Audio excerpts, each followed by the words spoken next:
Hey, welcome back to the Unbelievable Podcast. I am BJ Reidell, back here with my guy, Drew Mahowald. And today we are going to be talking about the Vikings ratings on Madden, because that's honestly the biggest football news in Minnesota right now. So what we're going to do is we're going to have a fun little game based off of the ratings that have already been released. It's primarily just rookies and the top overall players for each team. And we're going to call it too high or too low. And so we'll go through a handful of these players, and that'll be kind of the meat of the show today. We did get a little bit of closure, it sounds like, on Anthony Harris's franchise tag situation from Courtney Cronin earlier this morning. This is Thursday, by the way, as of this recording. So we'll talk a little bit about that. Hopefully none of that will change, in a week, but we will try to kind of finalize the discussion that we've been having for, 3 months now on him. And then we'll finish up with Oregon linebacker Troy Dye, the Vikings mid-round rookie from this recent April class. So that's the game plan for today. Let's start it off here with Madden. So first of all, I'm a big Madden guy in general, and I think that's an important kind of thing to establish here before we dive deeper into this, because I really like the game of Madden. Now, that being said, I do not get upset about these ratings. I do not buy too much into them. I do not get emotional about these ratings. However, I do have an opinion on all of them, just like I'm sure every single one of you does. So we'll start here with the overall rating for the Vikings. And I took some notes here on the kind of the compilation of news and analysis that we've gotten. The Vikings overall rating is an 80, right? So if you're familiar with Madden, that's not bad. It's not good either. Right. Not how much more analysis I can give. It's not great, but it's not bad. So they have an 80 overall offense and 81 overall defense. That doesn't sound terrible if you look kind of at like the history of Vikings ratings. I mean, the T-Jack era was like 76 and below. The Vikings team as a whole throughout the years has not necessarily been like, the team you want to pick on Madden, I suppose, unless you're a homer, and I am. So as far as the overall rating goes, the Vikings are ranked 20th in the entire NFL. Now, there are several other teams that have 80 overall ratings, of course. The difference maker, shockingly, is quarterback play. And that's why teams like Oakland somehow and Houston, which was actually kind of a good one, leapfrog the Vikings here. So we'll start this off straight up. Vikings are 80 overall. Is that too high or too low, Drew? It's a number. Now, it's important to note the Vikings did lose a lot of highly rated players that, on the game, right? So specifically, I think of Everson Griffin. Right. I think of Linval Joseph. I think of Stephon Diggs. So that's a good group of players that is not returning. And then you lose cornerbacks with Rhodes and Waynes that, on the game are probably like a 78. I don't know exactly what their ratings would have been or what they are in the 2021 game, but something like that.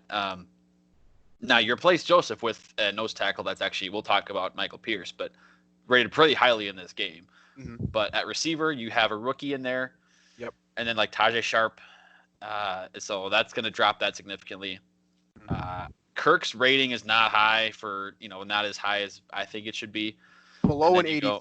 We know that. Right. Yeah. And then you go to, on the defensive side, Anthony Harris is kind of the same way as well. And then on cornerback, I'm scared to see what some of these ratings are for the Vikings corners because there's very little experience and, the depth behind Rhodes, Waynes, Alexander last year left a lot to be desired. So that's scary. And I guess I get it. I get the ratings, a team that went 10-6 last year loses a lot of key players. Right.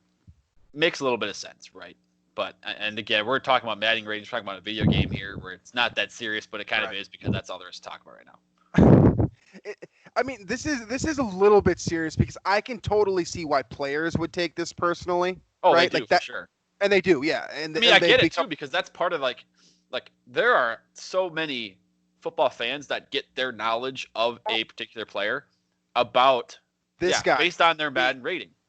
I literally learned schemes and players for like 7 years from like 2004 Madden with Michael Vick on the cover to Drew Brees on the cover in like 2011. That's literally where all like 50% of my scheme and player evaluation knowledge came right from Madden and then was directly applied to film watching. What is a I'm cover three? The diagram's right there when you pick the defensive play, right? Exactly.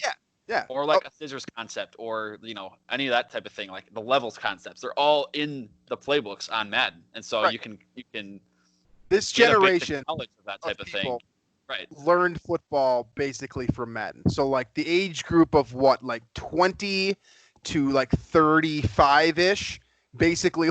Like they learned football and they learned all of kind of the no-name players from Madden. Oh, yeah. Like guys like Peerless Price, for example. He's a legend because he was so good in Madden with Michael Vick. Like players like that. Like I used to get Chad Jackson on my team all the time because he was a 78 overall as a rookie and a great candidate to be Rookie of the Year. Like stuff like that. Like I remember players like, Santonio Holmes, Sonoris Moss, like all these like kind of like Santonio Holmes obviously became a bigger name, but you know what I'm saying. My point being here is people get a lot of knowledge from Madden, right or wrong. So I can see why players would be upset about this. Now, as far as the overall team rating goes, I'm actually pretty okay with an 80 overall, especially if you're going to rate Kirk Cousins below an 84, which I think he really is like just an 84. So I'm not super hurt about that unless it comes back that, Madden gave him like a 78 or something, then that's going to be I'll probably laugh at that. Right. But overall, I think the point that you made with, you're losing big kind of, big marketing names. And let's just be real here.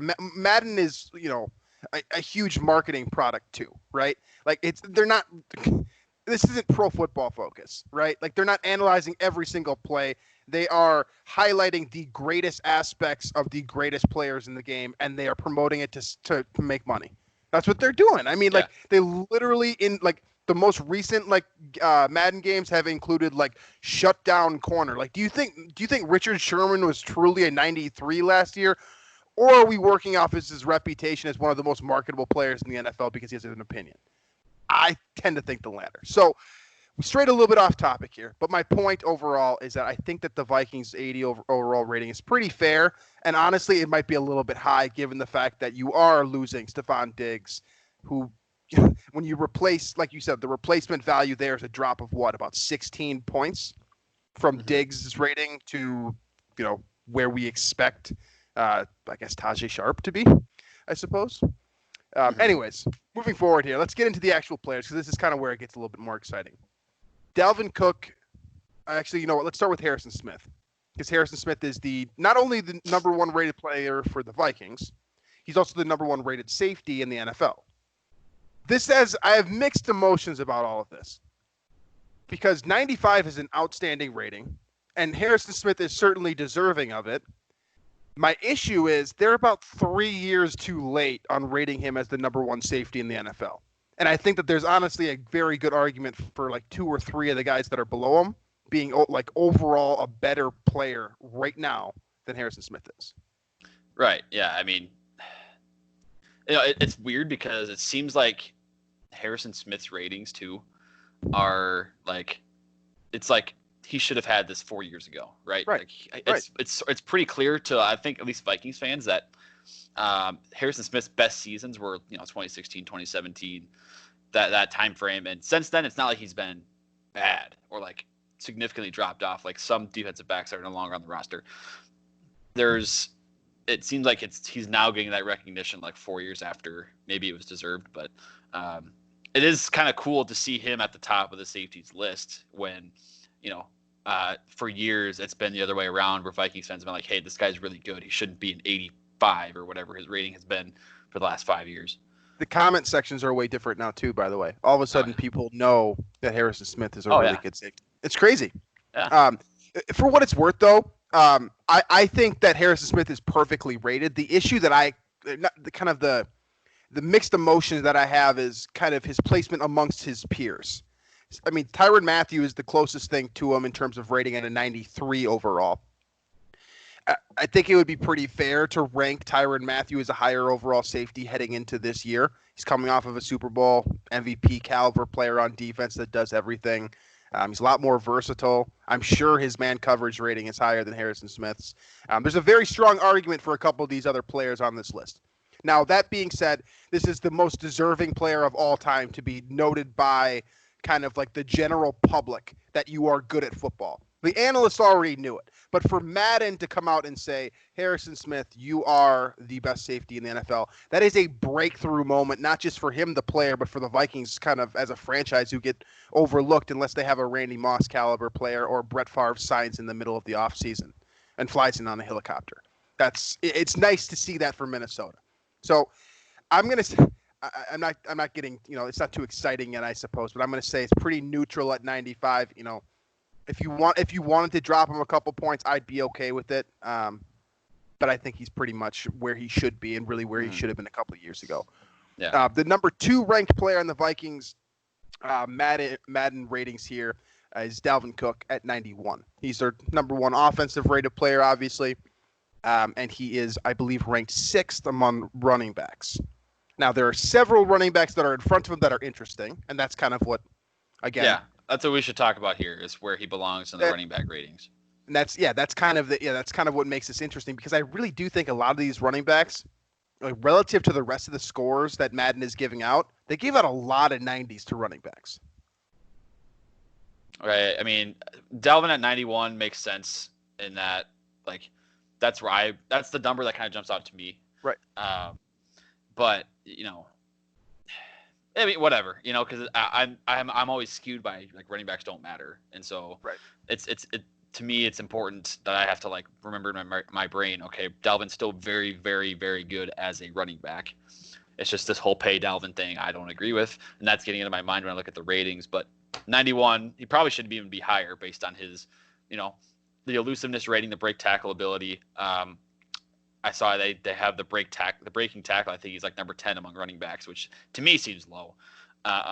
Considering I think actually just wrote something for zone coverage about Dalvin Cook, and he led the league in yards per reception after the catch last season among running backs. So, like, the guy, I feel like the running attack, the way he is on the ground, that's obviously very much in the spotlight, but the way he is able to make yards in the passing game, over 500 yards last year, so many of those catches were made behind the line of scrimmage too. So he's churning up yards on the ground after making a catch, and that's where his elusiveness really is shown. And I think it's, when you watch it right away, you see how shifty he is and how tough to tackle. I'm with you. I think too low is probably the fair assessment here, and that's relative to his peers, because Nick Chubb is in front of Dalvin Cook. That's really the one that I have the biggest issue with. In terms of the way that Madden graded these running backs. Like, for example, Derrick Henry in front of Dalvin Cook. I mean, he was the rushing leader last year. I'm cool with that, and there are several others as well where it's name recognition. Like Christian McCaffrey, of course he's going to be at 99 overall. He just broke like every record in the book. He won so many people a fantasy championship last year. Like, that's the type of thing too that will play into Madden ratings, whether you like it or not. Yeah, whether you like it or not, that's going to matter in Madden ratings. And that's part of the reason probably why Kirk is a little bit lower, because his numbers dropped off. He didn't have that 4,000 yard season that he's had before. He didn't throw the 30 touchdowns that he's thrown before. It was the offense, and part of the reason Cook is rated higher. The offense fed Dalvin Cook more and took away some passing attempts from Kirk Cousins. That's kind of it's the unfortunate truth about the Madden ratings, because there's no perfect system for it. I mean, we'd have a problem with it if they were literally doing it based off of Pro Football Focus grades too.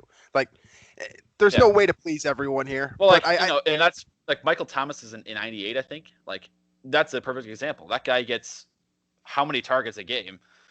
He's putting up how many catches a game. He had all these numbers last year, but that Saints offense at wide receiver and tight end, not a ton of options. So Breeze and Teddy Bridgewater, when he was in there, were firing at Michael Thomas all game long. His numbers go up, a lot of catches, a lot of slant routes for 8 yards, and that adds up quickly. And he's 98 overall now. Is he a 98 in terms of pure talent, route running, everything? He's probably in the 90s. If he gets the same volume as, say, Stephon Diggs last year, he's not going to be a 98 overall. That seems pretty fair to me. For the record, it's Saquon Barkley also has a 91, Zeke Elliott at 92, Nick Chubb 92, Derrick Henry 93, and then McCaffrey is 99 overall. That's who is in front of Dalvin Cook. just one more thought on those running back ratings. Saquon Barkley seems low at 91. I would agree with that. I think that Nick Chubb is really kind of the inflated. Like if you dropped Nick Chubb down to like number 6 here, like if he was a 90, I'd be a lot more okay with the ratings based off of how last season played out. Despite the fact that Barkley and Elliott had a down year, I mean, there's no one in their right mind that's going to argue neither of those guys are top 5 running backs. I think so. Right. I'm okay with that. It's really the Nick Chubb factor here. I just have a hard time believing that Dalvin Cook's not as good as Nick Chubb. Straight up. So I will go too low on Dalvin Cook. That moves us to probably the most interesting one here. You alluded to it earlier, and that's Michael Pierce, the new nose tackle for the Minnesota Vikings. Now, we've discussed him in the past. We've gone over his skill set. We've gone over his quality of play. We've gone over the scheme that he came from in Baltimore. We've covered this guy pretty heavily, and I think the way that the conclusions we have drawn is that he is sort of a light version of what Linval Joseph used to be. And that's, to me, not reflective of his Madden rating, which is a 91 overall and puts him among the very best nose tackles in the NFL. Which, now, I'm not saying that Michael Pierce isn't a good player. I'm not saying he's not top 10 as a nose tackle in the NFL. And I'm not saying he's not worthy of a high grade at a lot of different individual traits in Madden, because he is. He's one of the very, very best cloggers you are going to find in the NFL. He is a whole lot of man, and that counts for something at nose tackle. But 91, that just seems a little bit too much for me. See, now I'm going to feel like a hypocrite here because straight up, I just don't know a lot about this guy. I haven't watched a lot of him. I haven't watched a lot of Ravens games. Especially when I do watch the Ravens, I'm not watching nose tackle closely. So like, I don't know a lot about how good he is. And I'm kind of, the research I've done since the Vikings signed him, it's all very positive for sure. But like, I don't have my own opinion to base this off of. I'm just looking at what everybody else says and sort of his reputation coming in. So like, that's kind of where I'm, and it's hypocritical for me to, say for all these years Harrison Smith's rating is too low. He's not getting the love he deserves, blah, blah, blah.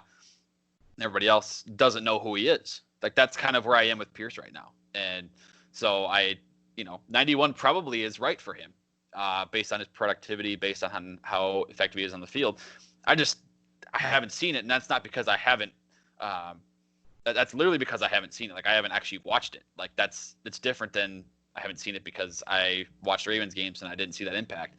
So I'm going to say too low just based on the fact that I don't know enough about it.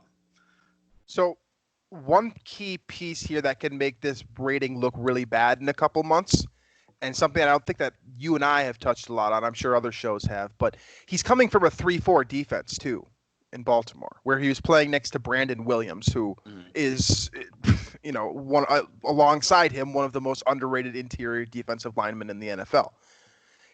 So the scheme change in itself is dangerous. Okay. I understand that, when you're moving 4-3 to 3-4 as a nose tackle, you're moving about 3 feet, right?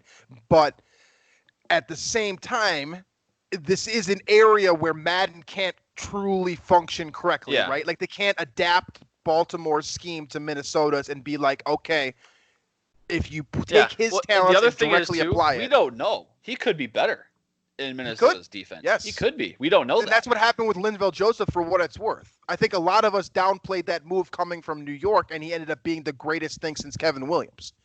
So, yes, this definitely swings both ways. And I think that our reaction to this is sort of a good reflection of that, Sort of a question mark. It's like, 91. I mean, it's one of those where if you're using the Vikings on Madden to play online games, you're like, 91. I'll take it. Yeah, that's the guy you're going to move around with on the defensive line, except for the fact the Vikings have Danielle Hunter, who is let's do Danielle Hunter first. I mean, he's not next in line in overall rating, but let's do Danielle Hunter next because he is next in line on defense for the Vikings. And he's probably the most controversial rating that I think any Vikings player got this year, at least in my personal opinion. Now, Danielle Hunter rated overall as an 89, which I have a problem immediately just because there's not a 9 there to start. Yep. I have a problem with that just inherently, just fastest because. Player in the NFL ever to 50 sacks. I mean, what did he rank last year? He was what did he have? 14 something sacks last year. Pressures, always on top of the board. What was he tied? I think he and Zadarius Smith, who another guy who got snubbed from that top 10 list in the 90s, were the leaders in hurries last year and pressures. The next, I think, was Everson Griffin at number 3, who's also not up there. So that's, it.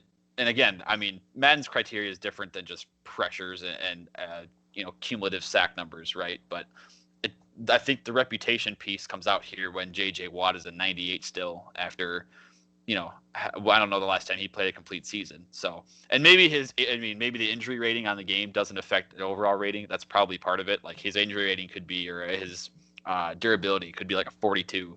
Who knows? But that doesn't maybe change his actual rating on the field. So what bothers me on top of just the sheer fact that he's under 90 is just bogus, right? Like the fact that it's on the same level as Saquon Barkley starting out as an 89, by the way, and Madden corrected that very quickly. I would hope they would at least consider doing the same for Danielle Hunter, because that's just a travesty. At the very least, he's a 90. At the very least, because he is, 90 puts you in that elite caliber. He is an elite caliber defensive end. He's an elite caliber 4-3 defensive end. He's an elite caliber pass rusher. And let's just be honest here. This is the most annoying thing to me. If you look at him physically and you try to put traits to him and define numbers for that, how is he not 99 across the board? Straight up. Just looking at Danielle Hunter, if you're going to be like his strength, okay. Oh, you're talking about the individual ratings there, yeah. Yeah, like if you look at his strength, he's top at his position, like percentile-wise. If you look at athleticism, you guys all saw the mock draftable chart, right? The spider chart. He's 99th percentile in basically everything. I just don't understand, like, where are they taking off points for Danielle Hunter? That's what I want to know. I want to see the numbers, because they're going to do something stupid and say he has like 43 on awareness, and that's going to drop him down 4 points. That Madden has been doing that type of thing for years. Awareness should literally just be reputation, because that is what that rating has been used for Madden for years. Vikings players have been hurt by that, by playing in the Minnesota market, having a more quiet personality. This is Harrison Smith to a T, right? Now it's Anthony Harris. That these guys have more quiet personalities. They don't get their name on ESPN, on SportsCenter, on the highlights, or their clips of highlights don't go as viral on Twitter, but they produce the same level as those other guys, right? Like Danielle Hunter doesn't have the name power of Von Miller, but he's producing at the same level, that type of thing. And that's, this isn't the first time we've seen that with the Vikings player. Harrison Smith got his recognition here, just like 4 or 5 years after, probably it was deserved. Right. I'm sure we'll get that with Hunter too. The nice thing about Hunter though is he's only like 24, so like he'll still be in his prime the next time he actually gets a good rating. I think he was an 89 last year too. So that's kind of like if you want to find another little piece to irk you about this rating, like if you compare his season from 2018 to the season he had last year, and you're like, oh, same player. No, not the same player. I have a lot of problems with the Danielle Hunter rating, and really this is the only one where I kind of get a little bit passionate about, because, he's not going to speak up for himself. He doesn't care either, which is like he's not super into marketing himself, getting his brand out there. Like he's not really about that, which is fine. Like that's totally up to the player. If he wants to be like that, that's fine. I'm not trying to knock him for it, but it's just something that won't be a big deal to him because he just doesn't care. Like he's going to go out on the field, perform, get sacks, make money, rattle the other quarterback. Vikings are going to win games because of the way he plays, and maybe Madden will notice, maybe they won't. I would still, if I'm playing with the Vikings defense, that's still I'm using Danielle Hunter as my kind of my individual control guy for sure. He's still nasty even if he's only an 89. All right, back to offense here, to Adam Thielen at 91, who is tied with Dalvin Cook, I should have said earlier, for the number 1 offensive rating for the Vikings. Thielen, of course, coming off of an injury-plagued season, but previously was one of the most consistent pass catchers in the NFL. And when he was on the field last year, he showcased that same type of consistency. So Thielen gets a bit of a boost from what we've been complaining about in this reputation department, being that, let's just be real here. He wasn't one of the best receivers in the NFL last year. It's a medical problem, obviously. Well, and I think it's the J.J. Watt thing, right? It is. They're not taking away for having an injury-plagued season. They're not. That's not a concern. If you were hurt last season for a large chunk of the year, they're not penalizing you in the Madden ratings, which is fine. It seems as if now I haven't looked too deeply into this. it seems as if they're being consistent about that, which is good, right? So, that's all. You know, and Thielen is pass catching ability, contested catches, route running. He is as, you know, fine tuned as there is in the game at some of those things. So he's not quite the athlete maybe that some of these other guys are that are near the top there. But he's got, you know, he can put up the big numbers, and he will probably with Kirk Cousins as the primary option this year. So I think 91's fair. I would have guessed and put him probably in that high 80s rate. I'd probably flip he and Hunter. I would have said 88 like that. for Thielen, I think. Yeah. So yeah, I wouldn't have put him in the 90s if I was just putting out numbers myself. But you know, kudos to Madden for not knocking his injury in 2019, I suppose. All right, back to defense then. I'm going to go too high on Thielen as well. Eric Kendricks is the next one up on our docket here. And this one I'm sure enrages some people. But at the same time, it's also, this is a step forward for Madden for me. So Eric Kendricks comes in with an 89 overall rating, which, again, it's too low. It's too low. It is too low. I agree. And that 89, just that number, it's just kind of rude. You know, like when Eric Kendricks' buddies from high school, you know, I'm sure he still has a group of high school buddies that are playing Madden and using Eric Kendricks, like, just because they're like, oh, dude, that's who I played with in high school, you know? They're going to make fun of him and be like, dude, how are they going to give you an 89 and not a 90? That's bogus to me. Like, he's definitely a 90. I don't like that he has to deal with that, because that's not his fault. That's Madden's fault, because Eric Kendricks played like the best coverage linebacker in the NFL last year. Luke Kuechly isn't here to water down his rating anymore. Bobby Wagner hasn't been the same player probably 2 years now. Still very good, but not the same player that he used to be 2 years ago when the Seahawks were the team to beat in the NFC. I just don't see why Eric Kendricks couldn't be a little bit higher. I don't get it. After coming off of a year where he truly deserved Defensive Player of the Year votes, truly, it's a snub to me again, and it's a market thing once again. Yeah, nobody covers running backs out of the backfield like Eric Kendricks does. If there's, I don't know, there's probably not a specific, attribute in the game for covering running backs, but he would be a 99 for that if there was. Eric Kendricks should be in the 90s for sure. And now, I think Madden deserves credit. I hear just for not. Okay, I'm gonna look up the PFF grades, everybody, and just that's the ratings. They're not doing that, which they're doing their own ranking system. That's good. But I'll say this in general: Kendricks is too low, Hunter's too low.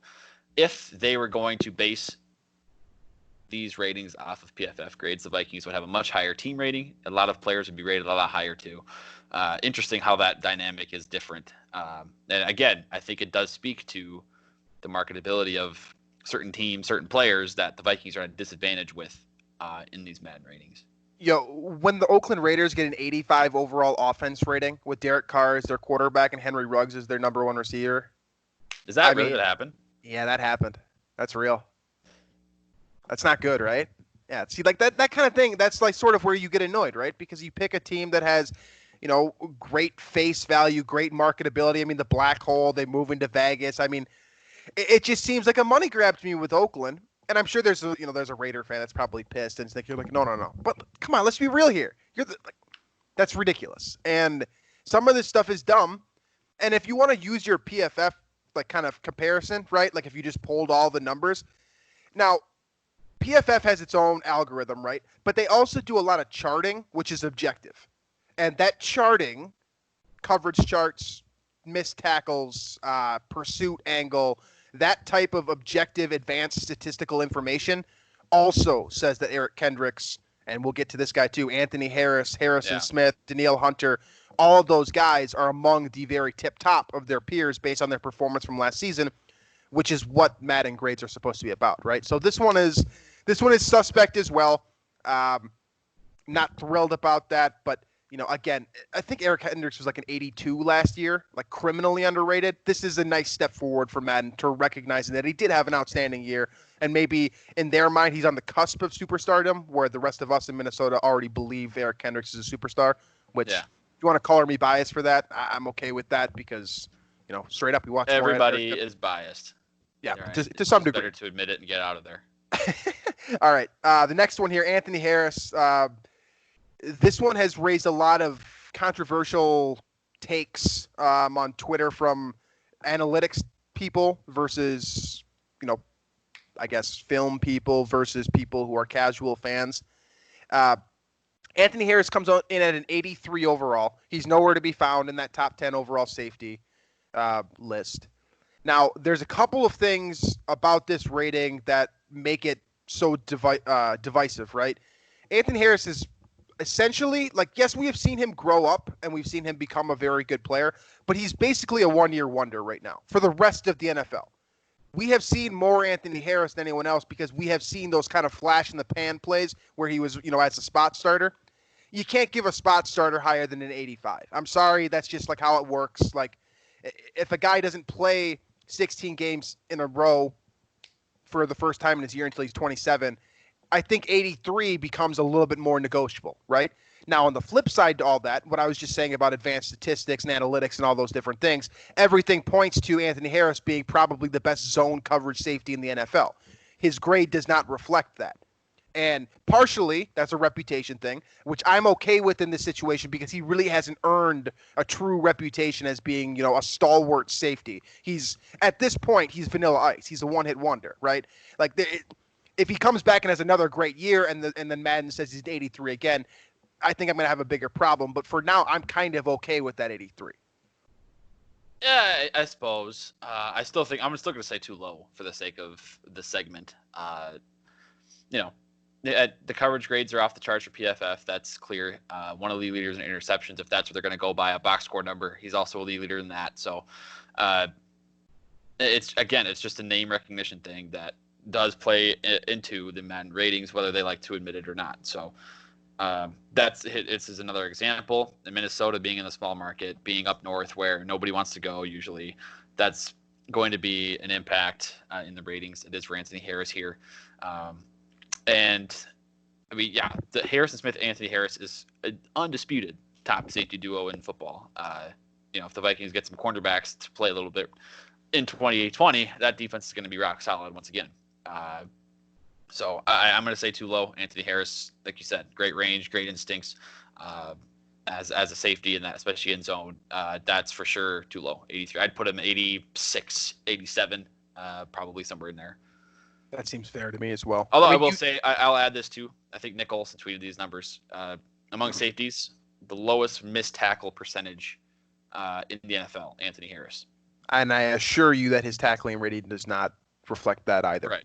Yeah. So probably, I mean, honestly, in the 90s is probably even more correct, more fitting for his production than what I was saying, 86, 87. Absolutely. This one I'm not as passionate about this one, but I think that it's hard to argue with just the objective information that we have at hand. I think 83 is probably too low as well. The last two we have here are the rookies, the first round picks for the Vikings. Starting with Justin Jefferson, he's a 74 overall. Now, if you've played Madden before, you know that rookies almost never get that they really don't even touch the 80s for the most part. You'll get a Calvin Johnson every once in a while who's like an 81, or a Patrick Willis who's like an 80. But for the most part, rookies are in that 71 to 79 range. So Justin Jefferson at 74, among the top in his class, among the the top of his age group, I suppose. I think 74 is probably pretty fair. I'm going to say, honestly, I'm just going to say too high just because I don't see him getting the reps based off of what we know about COVID now. I don't see him getting more than 500 receiving yards, and I have a hard time giving a player above a 75 that's going to have less than 500 receiving yards. Yeah, the rookies are all interesting, right? Because I think Jerry Jeudy and CeeDee Lamb and Ruggs all had like 75, 76, something like that. So I mean, that's one thing Madden has always done, is they're never going to rate the rookies too highly right away.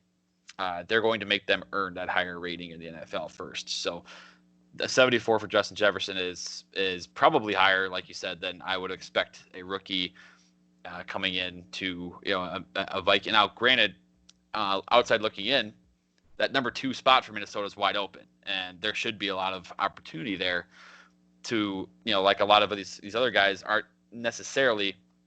I'm thinking a lot of CeeDee Lamb in Dallas, right? where he's going to be the number 3 receiver right away. Right. And so that's kind of down the depth chart now. That's a high octane offense that he'll get opportunities anyway. Minnesota likes to run the ball more, yada yada yada. But he's coming in as a number 2 receiver right away, so I think he'll have that chance. I would hope the Vikings coaching staff will kind of give him that opportunity with or without COVID restrictions, whatever happens, just because of the rest of that depth chart. So 74, fine with me. I have no qualms with it. Yeah, I'm on the same page. And then we have Jeff Gladden here at 71. Cornerback, a little bit different than wide receiver. For whatever reason, it might just be, again, it might be a marketing ploy once again. It might also just be, their algorithm. But offensive players tend to be rated a little bit higher in Madden. Like wide receiver versus cornerback, you're generally going to see more highly rated wide receivers than highly rated cornerbacks. It's easier to be marketable as a receiver. You're scoring touchdowns, you're making cool catches. Cornerbacks, locking down a receiver means you're not even getting thrown to. So there's no highlights. It wears on the reputation. Your Madden rating is involved because of that. That trickle down effect does happen. So compared to his peers, Jeff Okudah and the Florida guy, AJ Terrell, are both 76 overall. Jeff Gladney is a 71. I think Okudah at the top is a no-brainer, obviously. I don't think there's anyone here that's going to debate that. And Gladney being a little bit older too, a little bit undersized. They're a little bit. It's easier to pick apart Jeff Gladney than it is the guys that were picked before him. Let's just put it that way. So sure. I'm gonna say 71 is just kind of disrespectful. Like the number is just a little bit disrespectful. So I'm gonna say too low, but like at the same time. No, that's fine with me. It's that's fine. Totally fine with me. That all the rookies are rated that low, and rookie cornerbacks in general just don't play well. Like that's just there is that in most cases, right? There's always a year of kind of growing pains at that position in particular. So 71 is fine with me, and I'm fully prepared for that to be like the best rating of the cornerbacks and for the Vikings besides Mike Hughes. It's going to be an ugly year if you're using the Vikings on Madden and trying to stop, these other offenses that have like Devontae Adams and Julio Jones and whoever else you play against. Good luck. So I thought this was going to be a little bit more polarizing of a discussion, but I feel like for the most part, we kind of agree with Madden with the exception of Danielle Hunter and Eric Kendricks and Anthony Harris, who are just, I think we saw that coming to a degree as well. Now, here, I have these 3 more ratings we can discuss quickly. So Kyle Rudolph, 84. Yeah. Which I think that's a little high, but I guess I'd have to look at he's super reliable. Don't get super reliable, great hands, red zone threat for sure, but you have to wonder where the athleticism is hurting him. Speed rating has to be like a 64, right? Right. Kirk Cousins at 82, Anthony Barr at 82. I feel like Anthony Barr at 82 is almost high. Based on recent bias, Kirk at 82 seems a little low. I'd say low. He's an 84 to me. He's like Kirk Cousins to me is like he's the embodiment of an 84. Yeah, I think I'm with you on that. I mean, and look, we saw who the other 84s were on that list. I feel like he's for sure in that category with those guys. But that's, I mean, I don't really have as much of a strong feeling or strong disagreement as I do with the Danielle Hunter, the Eric Kendricks, the Anthony Harris ones, which that is expected on Madden every year. And the same thing probably goes for like Cowboy players. Except the flip side, where they're probably rated a little too high, or a little higher than they should be. So it does matter. I'm sure these, when EA Sports or when Madden creators and these ratings, I don't know if they have a rating system. When those guys sit down, they're trying to sell the game too, and so they have to figure out which markets are most involved with their teams. Cowboy fan base is huge. The Packer fan base is huge. 49ers, the Raiders, now moving to Vegas. Like they got to think about that, and it does impact the game, I would imagine, quite a bit. So this isn't, with that said, I'm not terribly offended. I'm not offended, but I'm not terribly upset by ratings because, well, one, I'm going to beat whoever I play anyway with the Vikings. Yeah. But two, those things change throughout the year as well, and so these ratings move. Guys will get better, and it'll be more effective in week 7 than it is now. Absolutely. Well, that discussion lasted quite a bit longer than I thought it was going to. So, uh, we're going to skip the Anthony Harris franchise tag segment because I'm sure you're probably sick of hearing about that, anyways. Well, And I mean, let's we could just touch on it briefly. Franchise tag 1 year. Vikings I would have liked to see the Vikings get something agreed upon for long term, right? One of the best safeties in the league. We just talked about with his Madden rating. One of the best zone safeties in the league. You know, I'm sure what happened is Vikings cap situation, not this year, but next year and the year after, with the Kirk deal and the other ones coming up. Dalvin probably getting paid here soon has an impact on that. And now the Vikings are going to be searching after this year, probably for another safety next to Harrison Smith, or maybe Harrison Smith will be gone too. Maybe 2020 is that sort of last chance for this era, this regime, before things are blown up. So that's kind of my only take on it. That's not a lot of substance, but that's just my quick take, and now we can move on unless you got something to add. I'll make this point real quick, just because this is really the one kind of hard point that I came into this subject with, is that this result, assuming that it holds, and again, the NFL is crazy and the situation is still fluid despite the fact that it seems like it's kind of over. This is the best case scenario for the Vikings. You know, I know that we've preached that Anthony Harris deserves to get paid, and I stand by that. It's a worst case scenario for Anthony Harris. Yeah. But for the Vikings, this is like the best case scenario. You get a 27-year-old safety that's coming off the best year of his career, a veteran that knows your system to play alongside your cornerbacks that don't, and he gets to stay for 1 year and basically he's on a prove-it deal. So from the Vikings' perspective, I mean, the Vikings needed this more than anyone with their salary cap and the situation that they're in right now. I mean, this certainly helps the team long-term. It allows them to make a decision later on, which is, I mean, in football, if you can prolong a significant financial decision longer than you need to, it works in your favor 100% of the time. So this is a win for the Vikings, a lose for Anthony Harris, and as a whole, this is like, from the Players Association perspective, they will point to Anthony Harris. If he has a terrible year this year and is out of the NFL next year, they will point to this situation as to why the franchise tag is unfair for players, because it gives them no mobility as to what they want to do with their career. Exactly. That would be even better. Yeah. Yes. So that's something to keep an eye on, I guess, for future, and how this kind of insignificant moment as it stands today could very well become a significant moment, depending on how Anthony Harris performs this season. And we will, it does suck for him, especially with COVID too. It just adds that even greater limbo element to it. But from a Vikings fan perspective, they won. They won this battle. So, all right, let's move on to Troy Dye. Let's do him real quick, and then we'll get out of here. So, Troy Dye, Oregon linebacker. He is a middle-round pick for your Minnesota Vikings. Now, Troy Dye, we've made references to Kentrell Brothers because of the fundamentals. Now, at the same time, he also has the leadership traits that we've seen, the intangible qualities that Mike Zimmer seems to like. But the difference between Troy Dye and maybe, a different mid-round player is that it's not just intangibles with him. Like, those are great. Don't get me wrong. We could talk for the rest of the show about Troy Dye's intangibles. But there's very, very real potential for his athleticism and kind of his those intangible traits to translate directly to the field, because he does have that. He doesn't have as low of a ceiling as, say, a Kentrell Brothers would coming into the league, because he's not undersized and he's not slow. But he does have those great instincts like Eric Kendricks had coming out, something that, I see.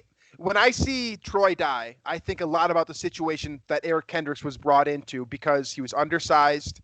He was a second-round pick when he probably should have been a first-round pick. Troy Dye could have easily been a second or third-round guy. He ends up falling, later than he probably should have.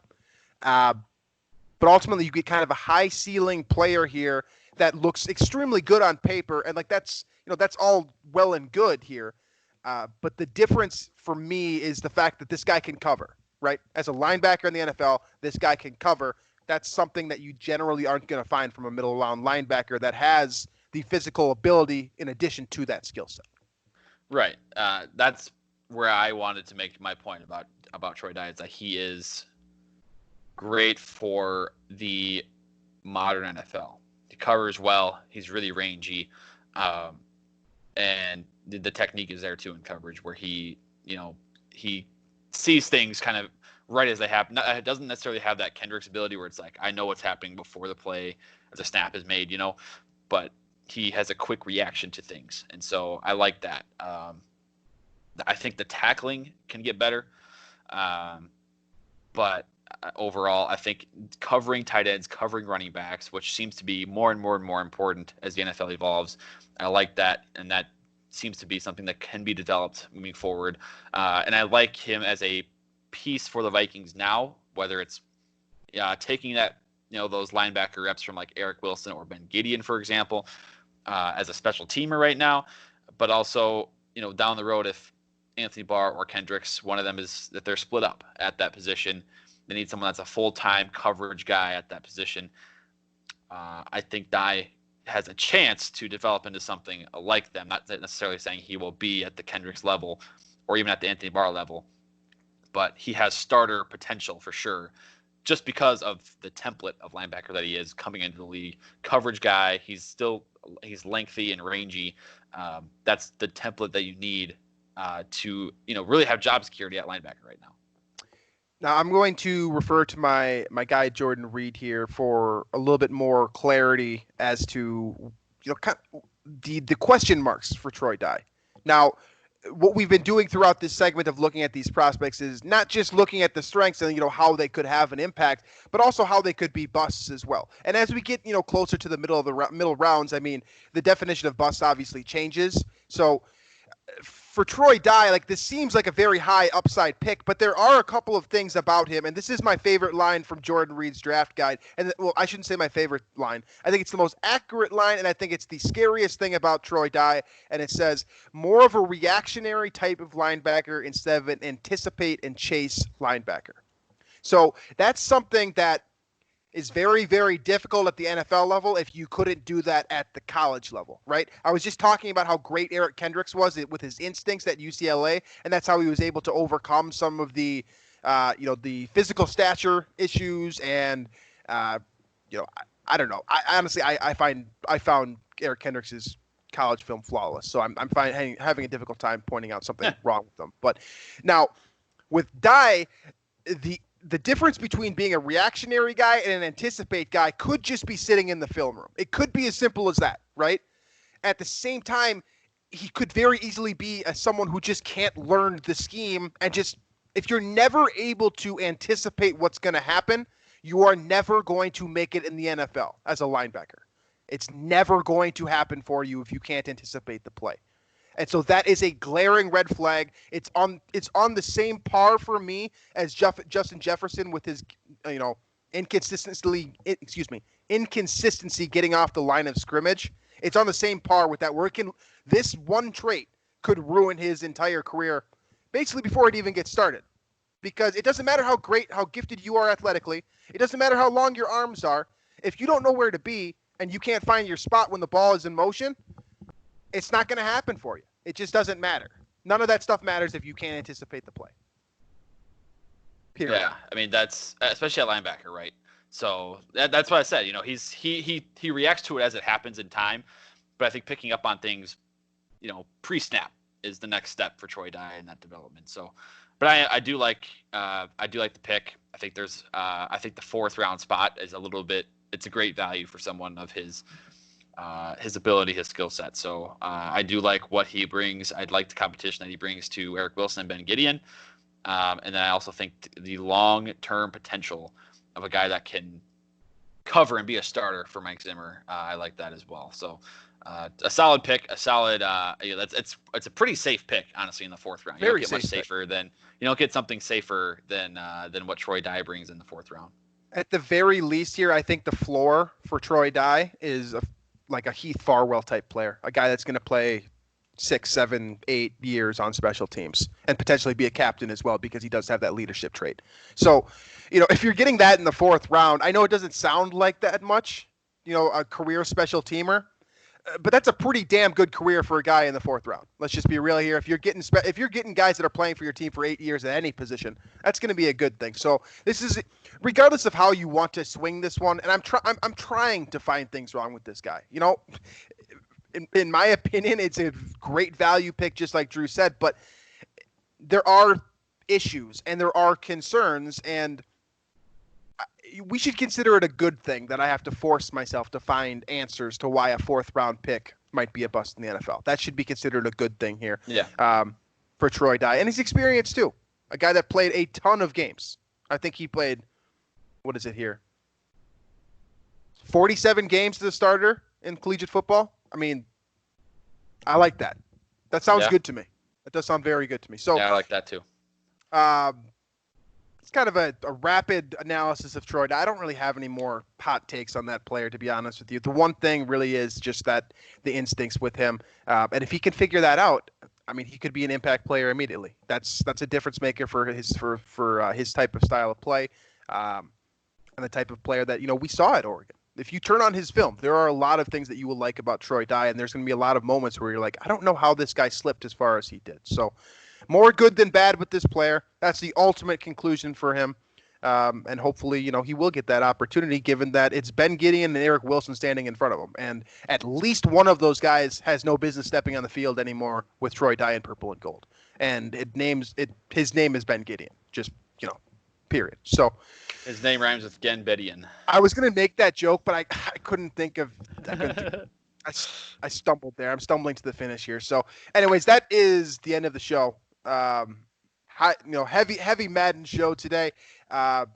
We will definitely get back into more football news when more football news becomes a thing. But until then, we will continue with our analysis of the Vikings prospects. We will be getting deeper and deeper into, we're going to be getting into like Harrison Hand pretty soon here. So I can tell you, I have watched 0 minutes and 0 seconds of Harrison Hand. So we will come prepared, but you know where we stand right now. So that should be a fun discussion in the future, and hopefully the Vikings will give us a little bit more to talk about. But yeah, so thank you for listening. As always, you can find us on iTunes, Stitcher, Google Play, Spotify, YouTube, Climb the Pocket Network. Make sure to check that out, and we are on the Daily Norseman as well. You can leave a comment in the comment section. Let us know what you thought about the Minnesota Vikings Madden ratings and what you thought about our opinions as well, because I like to read that stuff. So thank you for listening as always, and we will catch you next week.